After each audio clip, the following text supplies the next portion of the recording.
बाबूलाल नौकरी की तलाश में गांव से मुंबई शहर में आता है। वो नौकरी के लिए बहुत भटकता है, पर उसको कहीं भी नौकरी नहीं मिलती है और दिन भर धूप में भटकने की वजह से उसकी तबीयत खराब हो जाती है। सोचा था मुंबई आकर कुछ काम करूंगा, पर यहाँ तो आते ही मेरी तबीयत ही खराब हो गई है। लगता है शहर की हवा मुझे सूट ही नहीं कर रही है। अब तो डॉक्टर के पास जाना ही पड़ेगा। बाबूलाल डॉक्टर के पास जाता है तो देखता है कि वहाँ बहुत भीड़ लगी हुई है। पूछने पर पता चलता है कि सभी लोग बाहर का खाना खाने से बीमार पड़ गए हैं। ये देखकर बाबूलाल के मन में एक विचार आता है। अच्छा तो ये बात है, क्यों ना मैं इन लोगों को खाना बना कर दूं, जिससे मुझे भी काम मिल जाएगा और इन लोगों को खाना। बाबूलाल डॉक्टर से अपने लिए दवाई लेता है और अपने घर आकर टिफिन सर्विस शुरू करने की तैयारी करता है। सबसे पहले जाकर वो किराने की दुकान से राशन खरीदता है। उसके बाद वो बर्तन वाले की दुकान से जाकर बहुत सारे टिफिन खरीदता है और खाना बनाना शुरू कर देता है। अच्छे से खाना पकाऊंगा तभी तो लोगों को मेरे हाथ का खाना पसंद आएगा, और साथ ही मुझे सफाई का विशेष ध्यान रखना होगा, तभी तो लोग स्वस्थ भी रहेंगे। बाबूलाल साफ सुथरे तरीके से खाना बनाता है और लोगों के घर घर जाकर टिफिन देता है। सभी को उसके हाथ का खाना बहुत पसंद आता है, इसलिए उसको और भी कई लोग टिफिन देने के लिए बोलते हैं।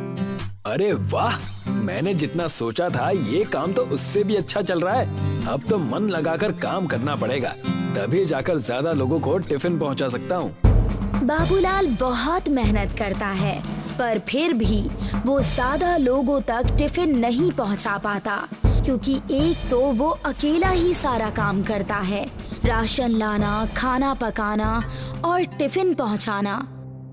वो देखता है कि बहुत से लोग सुबह सुबह ऑफिस जाने के लिए बस की लाइन में लगे हुए हैं। इन्हें देखकर नहीं लगता कि ये सभी लोग ऑफिस के चक्कर में नाश्ता भी ठीक से करते होंगे। अगर इनको बस में जाते जाते नाश्ता मिल जाए तो ये लोग ऑफिस भी टाइम पर पहुंच जाएंगे और भूखे भी नहीं रहेंगे। बाबूलाल एक बस रेस्टोरेंट खोलने की सोचता है। इसके लिए वो गांव से अपनी पत्नी और छोटे भाई को शहर बुलाता है और टिफिन सर्विस से कमाए पैसों से एक 2 मंजिला बस खरीदता है। अब मेरे इलाके में कोई भी भूखा नहीं रहेगा। मैं सभी लोगों को नाश्ता करवा कर ही ऑफिस भेजूंगा।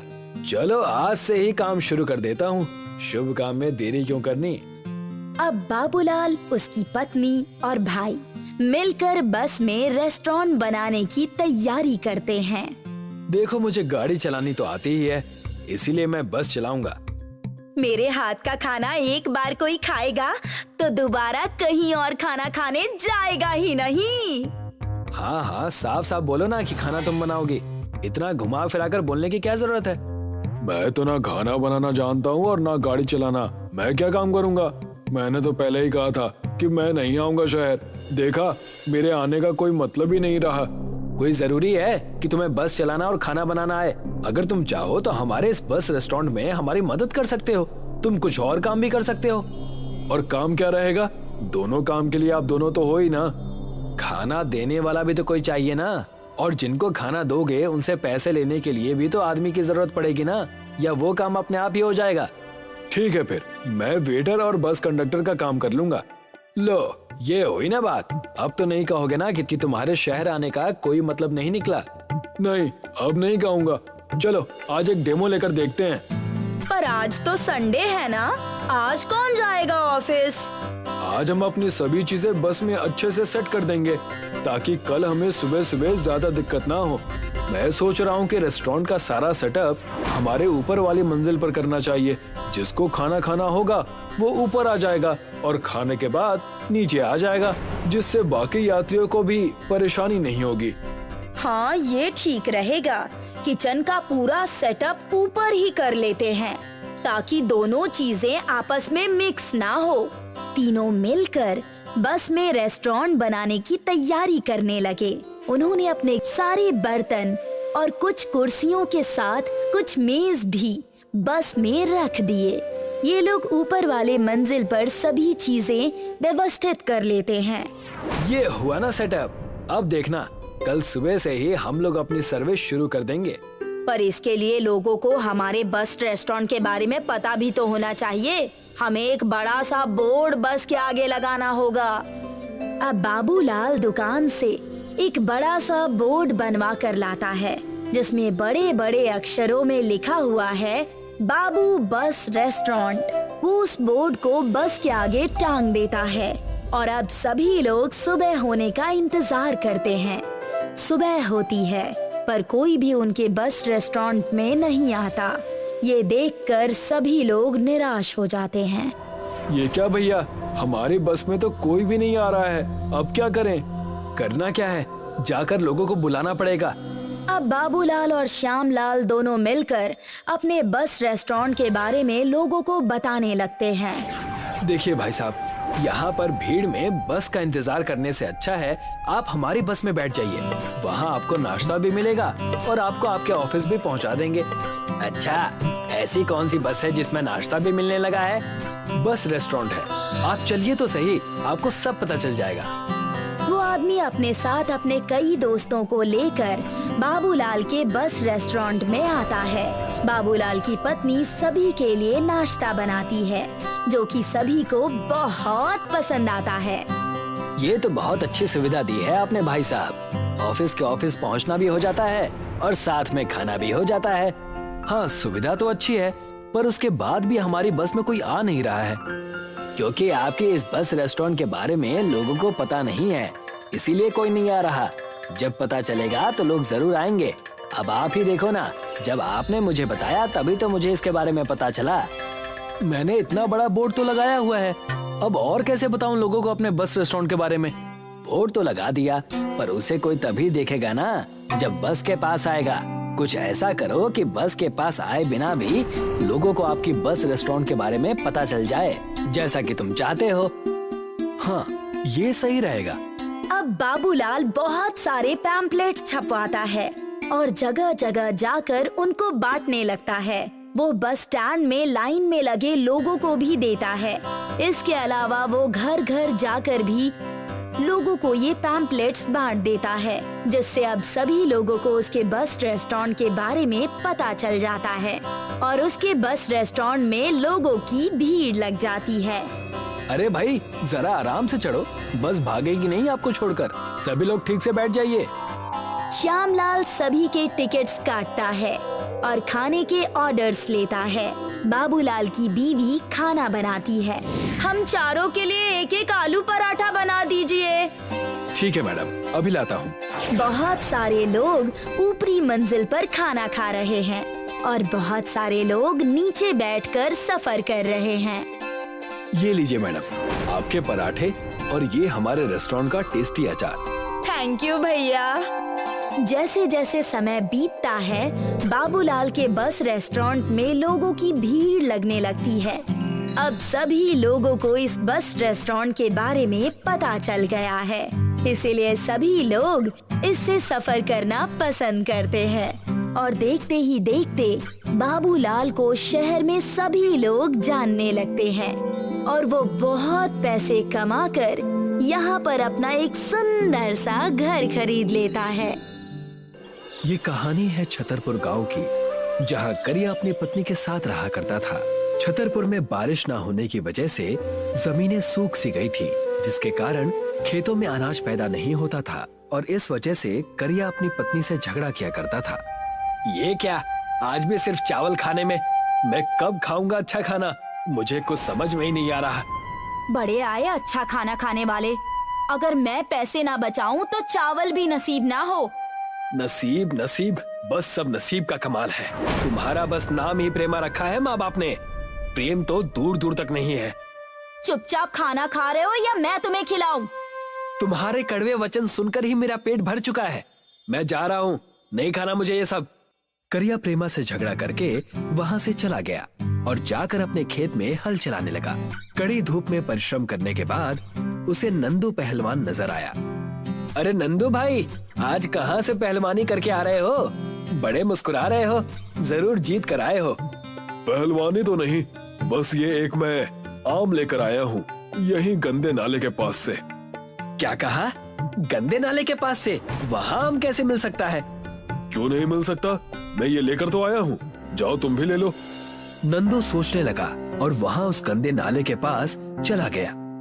ये पहलवान जरूर पागल हो चुका है, मोटी बुद्धि का। इसे क्या पता कि गंदे नाले के आसपास भी कोई नहीं भटकता और ये पता नहीं कहाँ से आम लेकर आ रहा है। मुझे जाकर एक बार देखना चाहिए। करिया उस गंदे नाले के पास चला जाता है और वहाँ की बदबू से हैरान होकर वो सोचने लगता है, यार यहाँ तो कोई नजर नहीं आ रहा। ये नंदू बुड़बक को किसने आम दे दिया? मुझे यहाँ से चलना चाहिए। लगता है वो मुझे बेवकूफ बना गया। जैसे ही करिया वहाँ से जाने लगा, उसे उसी नाले के पास से एक गांव के भिखारी ने आवाज दी, क्यों बे, आम लेने आया है? कौन हो तुम और बदतमीजी से बात क्यों कर रहे हो? मैंने ही उस पहलवान को आम दिया था, मैं कोई ऐसा वैसा भिखारी नहीं हूँ। अगर तुम मुझे मक्के की रोटी खिलाओगे तो मैं तुम्हें मुंह मांगी चीज दूंगा। मेरे पास चावल खाने के पैसे नहीं है और तुम मक्के की रोटी मांग रहे हो? तो तुम्हारी हालत मुझसे भी खराब है लगता है। भिखारी के इतना कहते ही करिया को क्रोध आने लगा और तब करिया ने भिखारी से कहा, तुम इतना कैसे बोल लेते हो? चलो मैं तुम्हें तुम्हारी मनपसंद मक्के की रोटी खिलाता हूँ। करिया उस भिखारी को लेकर एक छोटे से ढाबे पर गया और वहाँ जाकर उसे मक्के की रोटी खिलाने लगा। वाह वाह, मक्के की रोटी, वाह वाह, मक्के की रोटी, सरसों दा साग, चलेगी जिंदगी बिल्कुल बाग बाग, वाह वाह। देखा तुमने, मैं तो गायक भी हूँ। वो सब छोड़ो, खाना खाओ, मुझे और भी बहुत काम है। करिया ने उसे मक्के की रोटी और सरसों का साग खिलाया और उससे कहा, तुमने उस पहलवान को आम दिया था, तुम मुझे क्या देने वाले हो? इमली, मैं तुम्हें इमली देने वाला हूँ। इस इमली को अपनी पत्नी के साथ खाकर तुम इसके बीज को गंदे नाली के पानी के पास बो देना और जादू देखना। इतना कहकर भिखारी वहाँ से चला गया, लेकिन करिया उस इमली को देखकर सोचने लगा, ये कैसी इमली है? कहीं ये मुझे पागल तो नहीं बना गया? उधार में मक्के की रोटी और सरसों का साग भी खा गया और आम की जगह दे भी गया तो क्या ये इमली? करिया उस इमली को लेकर अपने घर चला गया और अपनी पत्नी प्रेमा को देकर कहने लगा, भाग्यवान, ये इमली ले लो, इसका कुछ बना देना या खा लेना। इमली की कौन सी सब्जी बनती है भला? इसे हमें खाना ही होगा ना? हाँ, खा जरूर लेना और ध्यान रखना, इसके बीज मुझे दे देना, मैं इसको बो दूंगा। खेतों में कुछ बोना हो तो मुंह फूल जाता है और तुम चले इमली बोने के लिए। वाह, इतने मेहनती कब से हो गए? लो अब तुम्हारा झगड़ा शुरू, चलो जाओ घर के काम करो। प्रेमा ने इमली खा लिए और उसके बीज को करिया को थमा दिया। करिया उस गंदे नाले के पास फिर से चला गया और वहाँ जाकर उस इमली के बीज को बोने लगा, ठीक नाले के पास। ये हो गया इमली बोने का काम पूरा। कल सुबह आकर देखता हूँ ये कितना बड़ा पेड़ बनेगा। दूसरे दिन सुबह करिया उस इमली के पेड़ के पास गया और वहाँ जाकर दंग रह गया। इमली का पेड़ एक ही दिन में बहुत बड़ा बन गया था, जिसमें खूब सारे इमली भरे हुए थे, जिसे देखकर वो सोचने लगा, ये कैसे हो सकता है भला? कल ही मैंने बीज बोए थे और आज इमली का पेड़ इतना बड़ा कैसे हो गया? जरूर कोई ना कोई बात तो है और इस पर इतनी सारी इमलियां नजर आ रही हैं। मुझे इमली तोड़ने होंगे। करिया उस इमली के पेड़ से इमली तोड़ने लगा और जैसे ही इमली करिया ने तोड़ी, उसमें से हीरे निकलने लगे। इमली के टूटते ही हीरों की बौछार होने लगी, छोटे छोटे कीमती हीरे। उन हीरों को देखकर करिया चौंक गया। ये हीरे कैसे हो सकते हैं? हाय, मैं माला माल हो गया, कमाल हो गया। हाय यकीन नहीं हो रहा मुझे।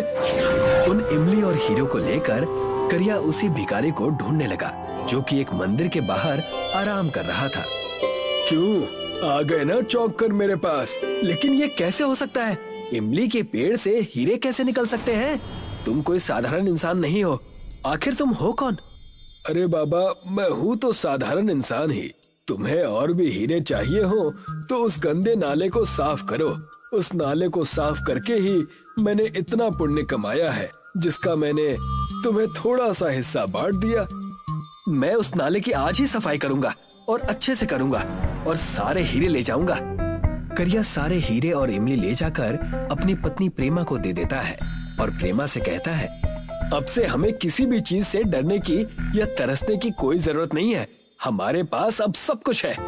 हे भगवान, मुझे नहीं पता था कि मेरे इमली के बीज को खाकर फेंकने से इतने हीरे मिल जाएंगे। बचपन से लेकर अब तक करोड़ों का नुकसान हो गया। वो कैसे भाग्यवान? मैं समझा नहीं। मैंने कितने सारे आम और इमली के बीज खाकर बस ऐसे ही फेंक दिए। दोनों हंसने लगते हैं और अपनी जिंदगी उस हीरे की मदद से अच्छी कर लेते हैं। पूरे 1 साल बीत जाने के बाद जब उनके पास हीरे और पैसे नहीं बचते, तब प्रेमा करिया से कहती है, क्यों ना हम दोबारा वहाँ चले, उस नाले के पास। हमारे पैसे भी अब खत्म हो चुके हैं। हम उस गंदे नाले की सफाई करेंगे, पूरी तरह से सफाई, और सारे हीरे दोबारा हासिल कर लेंगे। लेकिन लोग क्या कहेंगे कि करिया और उसकी पत्नी उस नाले की सफाई करने जा रहे हैं। छी छी, मैं नहीं करूँगा ये सब। जी, आपको मेरी कसम। करिया और प्रेमा दोनों ही उस नाले की सफाई करने लगते हैं। लोगों का गिराया हुआ प्लास्टिक कचरा उस नाले में जमा हुआ होता है। वहाँ जाकर पूरे 1 महीने तक सफाई करते हैं, लेकिन उन्हें कुछ भी हासिल नहीं होता, जिससे दोनों चिंतित हो जाते हैं। यहाँ तो हमें अब कुछ नहीं मिल रहा। सारी जमीन, जायदाद, घर सब बेचना पड़ जाएगा हमें, अगर आज भी हीरे नहीं मिले तो। मैंने तुमसे कहा था ना कि हमें कुछ करने की जरूरत नहीं है, लेकिन तुमने मेरी एक ना सुनी। लो देखो, हो गया ना। करिया और प्रेमा ने नाले को पूरी तरह से साफ कर दिया था। जैसे ही वो वहाँ से जाने लगे, करिया की नजर नाले के पानी पर पड़ी और उसने देखा कि नाले के पानी में हीरे तैर रहे हैं। सारे हीरे नाले के पानी के ऊपर आ रहे हैं, जिसे देखकर दोनों झूम उठे। हुर्रे! हीरे मिल गए! हुर्रे! मैंने कहा था ना तुमसे कि हीरे मिल जाएंगे। देखो, हो गया ना। हमने थोड़ी सी प्रकृति क्या साफ की, हमारी जिंदगी बदल गई। अब से हम इन हीरो से मिले पैसों को दान करेंगे और अपना जीवन जिएंगे। तुमने सही कहा, हमने भूखमरी देखी है, हम ऐसा ही करेंगे। प्रेमा और करिया दोनों ही उस हीरे के नाले की मदद से खुश रहने लगे और लोगों की सेवा करने लगे और अपना जीवन खुशी खुशी बिताने लगे।